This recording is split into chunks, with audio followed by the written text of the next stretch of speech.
Hey, science enthusiasts! Today I'm diving into something you see every day but might not think much about, the sun's path across the sky. It's something we often take for granted, but did you know that the sun's path isn't the same every day? Let's explore how and why the sun's journey changes over time. First, let's start with the basics.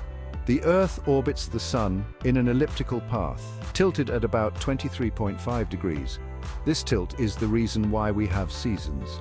During summer in the northern hemisphere, the North Pole is tilted toward the sun, making the sun take a higher path across the sky. That means longer days and shorter nights. In contrast, during winter, the North Pole is tilted away from the sun. The sun takes a much lower path, resulting in shorter days and longer nights. Pretty cool, right?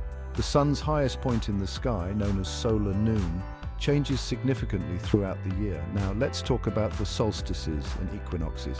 The summer solstice, around June 21st, is when the sun takes its highest and longest path through the sky. It's the longest day of the year.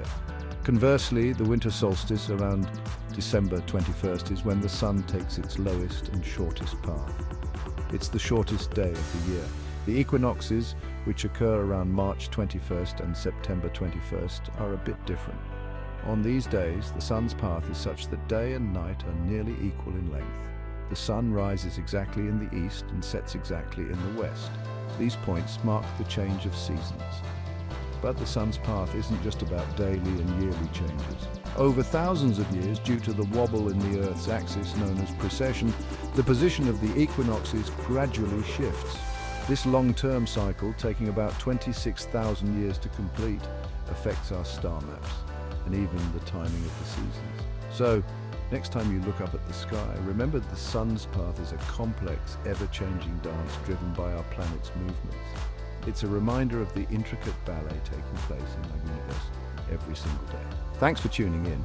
If you enjoyed this video, don't forget to like and subscribe for more fascinating science content. Keep looking up and stay curious.